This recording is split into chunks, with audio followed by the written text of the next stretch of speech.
Hello friends, welcome to एकीप library. आज का टॉपिक क्लास 12 भारतेंदु हरिश्चंद्र हिंदी के जो पद्यांश का अर्थ समझेंगे।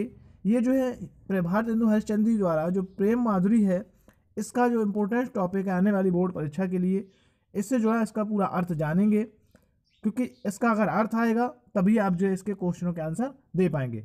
अर्थ के बाद हम इसके जुड़े सभी क्वेश्चनों का एक एक करके आंसर भी देखेंगे, क्योंकि ये कम से कम 10 नंबर का जो है एग्जाम में बोर्ड में पूछा जाता है। तो आप ये जो है 10 नंबर का आपको फायदा हो जाएगा।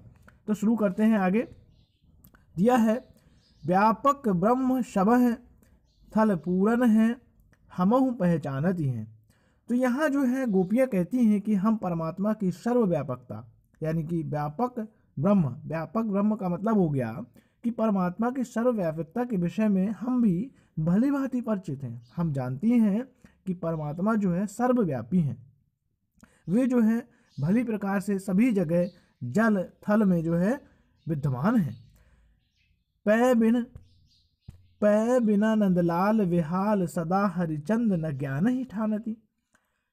इतना जानते हुए भी हम श्री कृष्ण के वियोग में व्याकुल हैं और हमेशा बनी रहती हैं। बै बिन नंदलाल विहार यानी कि हम जो है भगवान के बिना जो है व्याकुल हैं और व्याकुल ही रहती हैं, और उन्हें छोड़कर जो है हमें किसी भी प्रकार का ज्ञान चर्चा रुचकर नहीं लगता है। हमें जो है हरिचंद न ज्ञान ठानती, मतलब भगवान के बिना जो है हमें कोई भी ज्ञान में रुचि नहीं रहती, अर्थात तुम्हारे बताए हुए ज्ञान मार्ग पर हमें कोई रुचि नहीं है। ये ऐसा जो है गोपियाँ उद्धव जी से कह रही हैं। तुम उद्धव यह कहियो उनसो, हम और कछऊ नहीं जानती। यानी कि कहती हैं कि हे उद्धव, आप श्री कृष्ण से जाकर कह देना कि हम गोपियाँ और कुछ नहीं जानती हैं। तुम उद्धव यह कहियो उनसो, हम और कछु नहीं जानती। कहती हैं कि हे उद्धव, आप कह दो कृष्ण से कि हम और कुछ नहीं जानती हैं। पिए प्यारे तिहारे निहारे बिना, आँखियाँ दुखियाँ नहीं मानती। हे कृष्ण, हे भगवान, बिना आपके दर्शन के ये अखियाँ जो है कुछ और स्वीकार नहीं कर सकती। इन अखियों को जो है कुछ भी अच्छा नहीं लग सकता जब तक आपके दर्शन नहीं होंगे। पिए प्यारे निहारे तिहारे निहारे, यानी आपको बिना देखे, आपके बिना दर्शन के अखियाँ दुखी हैं। ये आंखें जो है बहुत क्या हैं, दुखी हैं। अब देखेंगे इसके जो है इससे संबंधित क्वेश्चन आंसर कौन कौन से हो सकते हैं, इसका संदर्भ प्रसंग क्या होगा। तो वीडियो में बने रहें और चैनल को लाइक सब्सक्राइब और शेयर जरूर करें। तो अभी आपने जो है इसका अर्थ देखा। अब इससे जुड़े जो है क्वेश्चन पूछे जाते हैं। जो ये पूरा टॉपिक होता है कम से कम 10 नंबर का टॉपिक आता है। तो इससे देखते हैं कौन कैसे क्वेश्चन बनते हैं। अब इस गद्यांश जैसे क्वेश्चन पूछा जाएगा कि सबसे पहले तो पाठ का शीर्षक और कवि का नाम लिखिए या फिर उपयुक्त पद्यांश का संदर्भ लिखिए। तो सबसे पहले जब हम अर्थ लिखते हैं तो हमें संदर्भ लिखना भी जरूरी हो जाता है, क्योंकि ये जो है 2 नंबर का पूछा जाता है। तो सबसे पहले इसका जो है संदर्भ देखते हैं क्या होगा। देखिए उसका संदर्भ की अगर हम बात करें तो इसका संदर्भ हो जाएगा कि प्रस्तुत पद्यांश जो है हिंदी साहित्य के युग निर्माता कविवर भारतेंदु हरिश्चंद्र द्वारा रचित काव्य ग्रंथ भारतेंदु ग्रंथावली से हमारी हिंदी के पाठ्य पुस्तक काव्य भाग में संकलित प्रेम माधुरी शीर्षक से उद्धृत। ये इसका जो है क्या हो जाएगा, इसका जो है संदर्भ हो जाएगा। अगर हम बात करें, देखिए रेखांकित अगला है रेखांकित अंश की व्याख्या। तो रेखांकित अंश की व्याख्या हम आपको जो है पहले ही कर चुके हैं, तो आप जो है उसमें रेखांकित अंश की व्याख्या उसमें दी हुई है। अगला दिया हुआ है, गोपियों के पास योग का संदेश लेकर कौन आता है। तो अगर हम बात करें गोपियों के पास, तो ये संदेश लेकर श्री कृष्ण के मित्र जो है उद्धव जी आते हैं। कौन आते हैं, उद्धव जी जो है ये आते हैं, क्योंकि जो है तुम सखियाँ वहाँ कहती हैं कि तुम उद्धव यह कहियो उनसो, हम और कछु नहीं जानती। तो यहाँ जो है गोपियों के पास जो है योग का संदेश लेकर कौन जाता है, तो ये जो है संदेश लेकर जो है उद्धव जी जाते हैं। अगला दिया है, गोपियाँ भली प्रकार से क्या जानती हैं, या फिर गोपियाँ भली प्रकार किसके विषय में जानती हैं। तो इसका होगा, गोपियाँ भली प्रकार से यह जानती हैं कि परमात्मा सर्वव्यापी है, सब जगह विद्यमान है और जल थल आदि सभी जगहों पर ये विद्यमान है।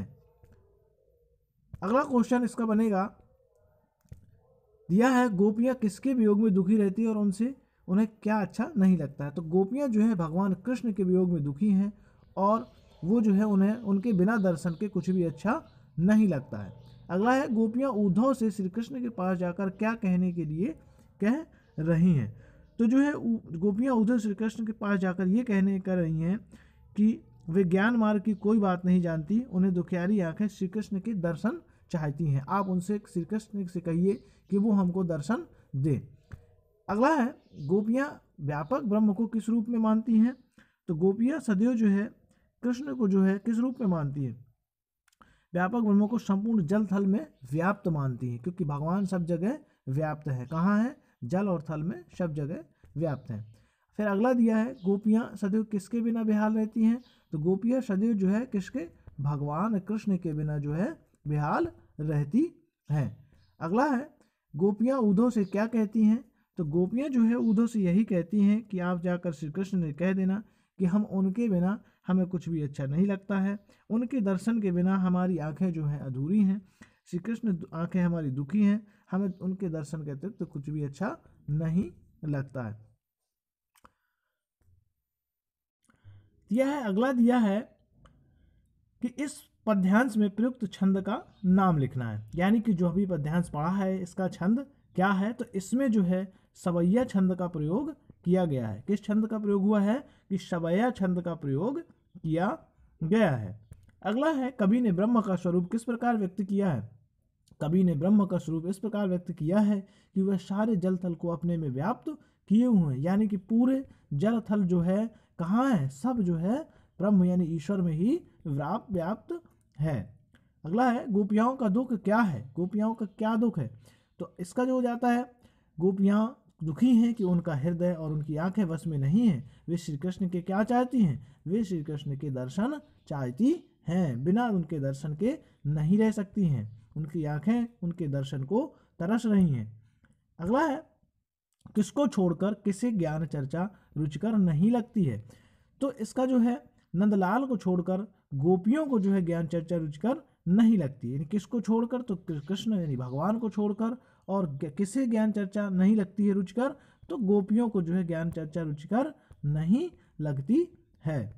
अगला है गोपियों की दुखियां आंखें क्या स्वीकार नहीं करती हैं।